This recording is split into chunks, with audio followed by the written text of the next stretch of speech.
O dito dom do esquecimento a cada vida não é, de maneira nenhuma, misericórdia divina, e sim um ritual satânico.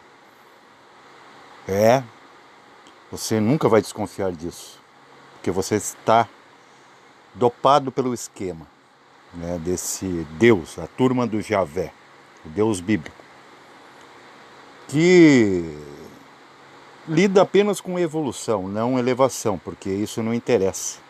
Porque tudo que se eleve vai se elevar acima dele,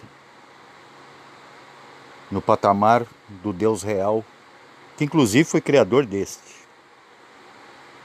Esse Deus que exige sacrifício no Antigo Testamento, aí vem um Cristo e traz a boa nova. O que é boa nova? Que na verdade é a velha nova. Quis resgatar a ideia real de um Deus criador. Quem criou todas as coisas? Você deve imaginar que é um Deus. Sim, mas não um Deus que você conceitua como Deus, que você nem consegue mensurar o que é esse Criador. Esse que criou a geometria divina. O que é a geometria? A geometria são todas as formas, os traços, pontos ligados. Isso começou em âmbito energético. Mas o que acontece? Qual é o erro de toda a criação visível? Seria como você pegar e pinchar um majestoso monumento.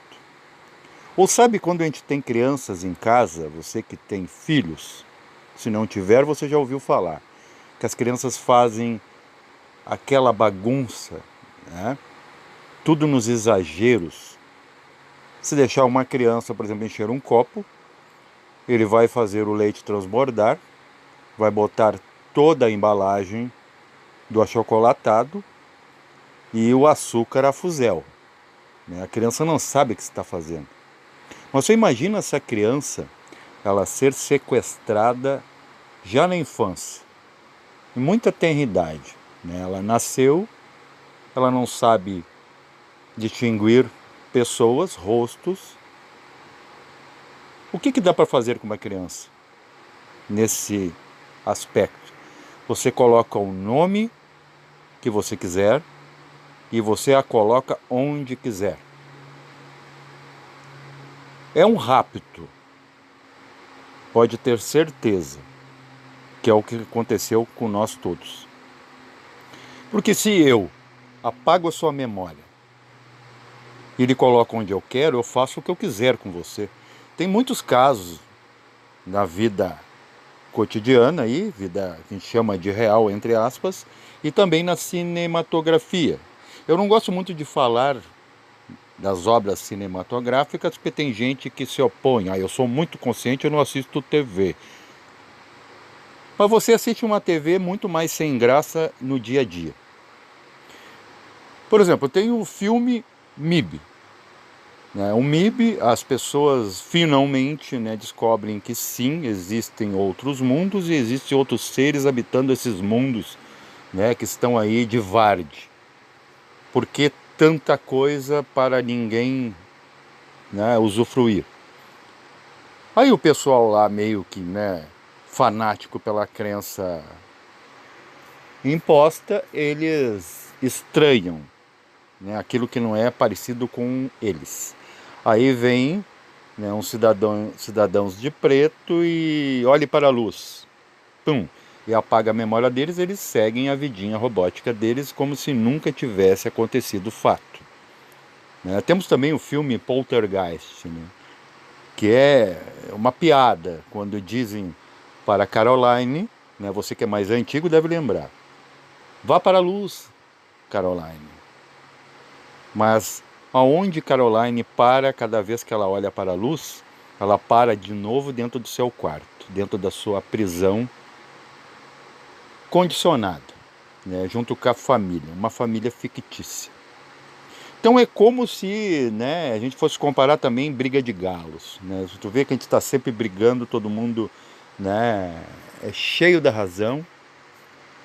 Contar a historinha de livre-arbítrio. Livre-arbítrio, ele não existe da forma que a gente pensa, existe menos livre-arbítrio e mais livre-arbítrio. Quanto mais consciente, mais livre você é. Do que? De tudo. Nada te incomoda e nada você precisa, porque entende que você já é tudo. Tem tudo em potencial em você. A paz necessária.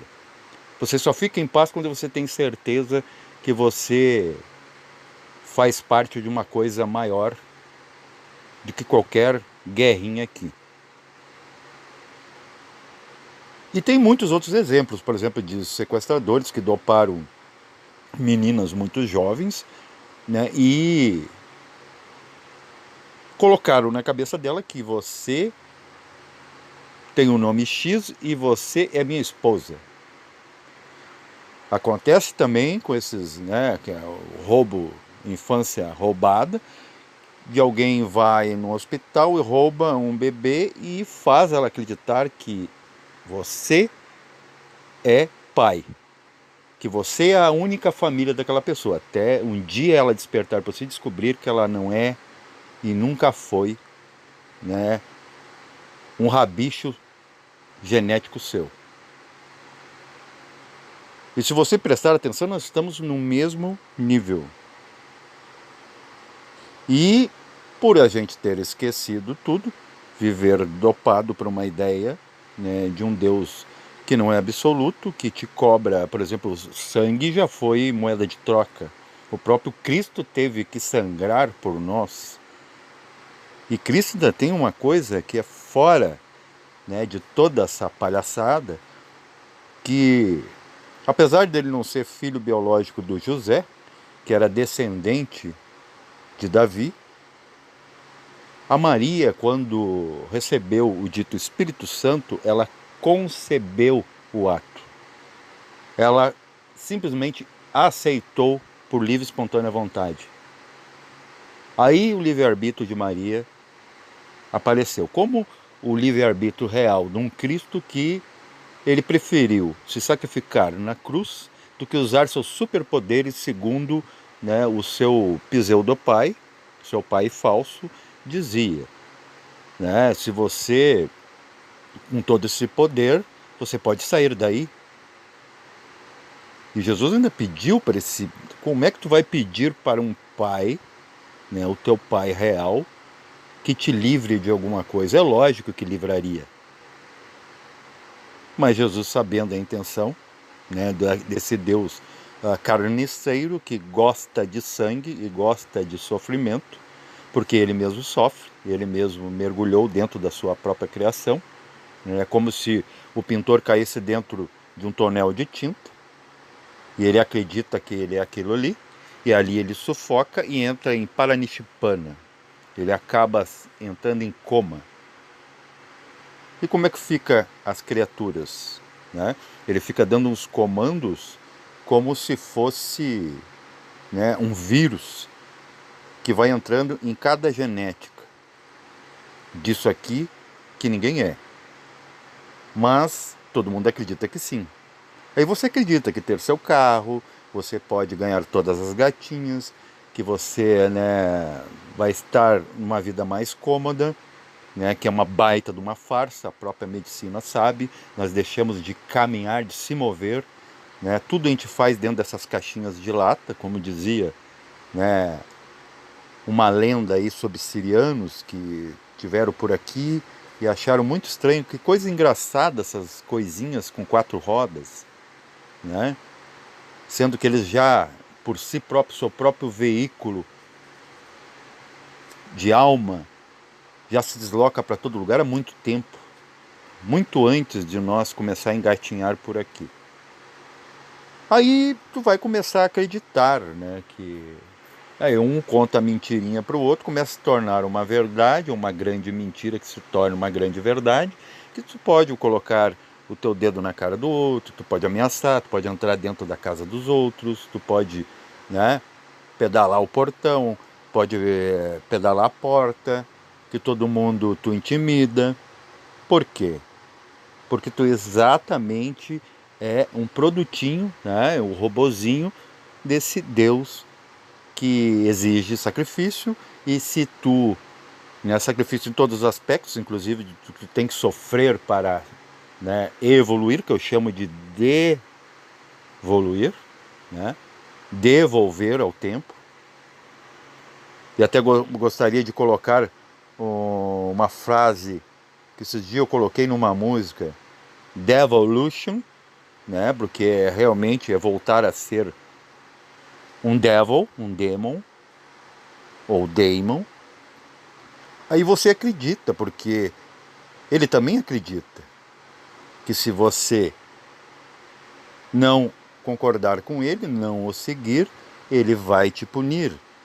Até inclusive tem na mitologia grega, né, de Homero, por exemplo, a Odisseia. O que acontece lá? Quando os humanos aborrecem os deuses, né, só que agora no cristianismo virou monoteísmo, né, ficou um só para economizar, né, porque eles são muito econômicos, porque tem que sobrar para eles. O que acontecia? Né, os deuses irados mandavam, né, o deus que, segundo os gregos, é um deus bom, né, é o deus criador, mandavam hárpias, né, aquelas bruxas que comiam carcaça, e não só carcaça, gostavam de sangue a fuzel. Né, a lenda do vampiro é bem antiga, é muito antes lá da Europa continental. Então, onde é que isso chega na nossa realidade hoje? A gente esquecido, né? O que é o esquecimento? Se eu fazer você esquecer que você tem um curso, por exemplo, acontece nas empresas, né? Pessoas super instruídas, eu rebaixo elas, tiro elas, né, da posição de braço direito, coloco um monte de fuinha, né, que é o pessoal do Javé, esse monte de gente que acredita, né, nesse Deus que vai os recompensar, boto gente incapacitada e dou para eles várias facilidades. Por quê? Porque eu gosto de gente assim, tranqueira. Pode ver que a sociedade ela é toda injusta, ela é toda irregular. Como isso pode ser imperfeito? Eu acho que na verdade não é nem uma questão de Deus imperfeito, esse Deus secundário, e sim imaturo. Ele se diverte, né? É a briguinha de galo de novo. Né? Coloca os galos, qual é a moral de colocar galos a brigar? Diversão. Né? Por quê? Porque como eu não consigo criar consciência, eu consigo criar, né, algo que se eleva acima de mim, eu vou imantando esses espíritos de um Deus verdadeiro, né, que não pode intervir porque ele está fora da criação, não pode se meter lá para não acontecer como aconteceu com a sua sombra, e o círculozinho vai sendo divertido, e continua, e continua, e continua. E quanto mais esquecido você, melhor é para esse Deus caído. Paz e bênção a todos.